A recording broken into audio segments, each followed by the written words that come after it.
Hi guys, it's your girl Lola Loves You, and today I will be doing a review on the Bobby Brown special. Well, it first started off, Bobby Brown, he is from a Boston, I think it's Roxbury, a project in Boston, Massachusetts. And he grew up in the projects, but he said everybody in the projects was very family oriented. Him and Ricky Bell from New Edition, they were best friends like at 8 or 9. He witnessed his mother being assaulted and arrested by the police, and that kind of gave him a complex against authority. And when that happened, he had to go to like a. It was kind of like back then. They had to go to like a Catholic church or something, like a church where they will hold like now they have temporary custody. You know, when a child what's the name of it? The social service get involved. And he stayed there at the church and they was looking over him, and he said one of the priests tried to attack him, but he got away. And that situation, his mother being arrested and him being almost attacked, it kind of made him very rebellious. So my opinion, that's how his rebellious behavior started, to begin. So, as a young child, Bobby Brown was diagnosed with bipolar disorder, so causing him to be like in special ed classes, having to wear a helmet, riding a short yellow bus, as people say. And he was exposed to a lot of things at an early age that a child shouldn't be exposed to, especially his environment.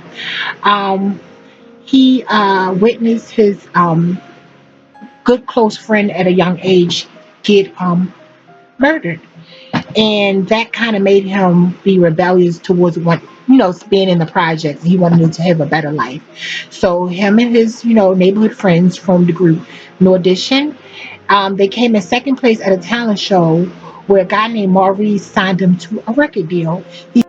The guy Maurice said even though they did not win the talent show, they came in second place, they was winners in his book and he signed them. So New Edition signed their record contract, and Candy Girl was released, and it was a smash hit. Everyone was playing Candy Girl. This kind of gave them the success they needed to be superstars. But when you become a superstar, like Bobby Brown said, they became easy targets.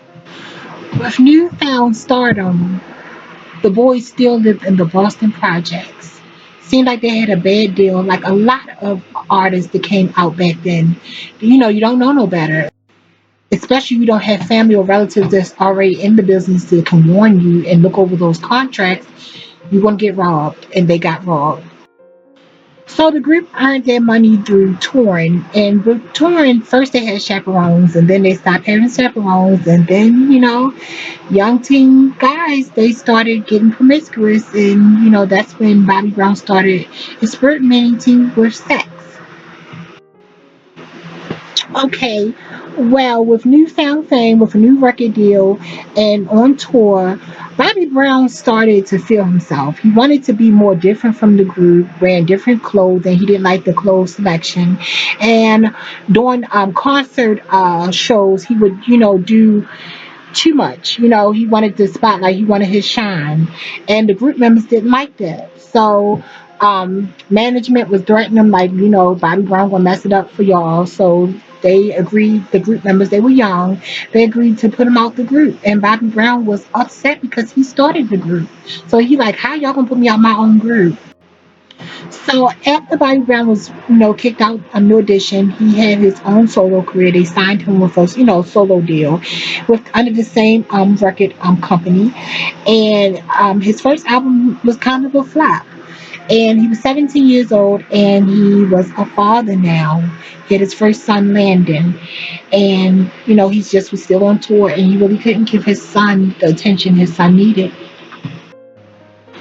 Okay, so after Bobby Brown had a flop first solo album, his record label kind of threatened him, saying, "This your last chance." They sold for a second album. They said, you don't, get any hits off this album, we're gonna drop you. So that's how "Don't Be Cruel" came about in My Prerogative.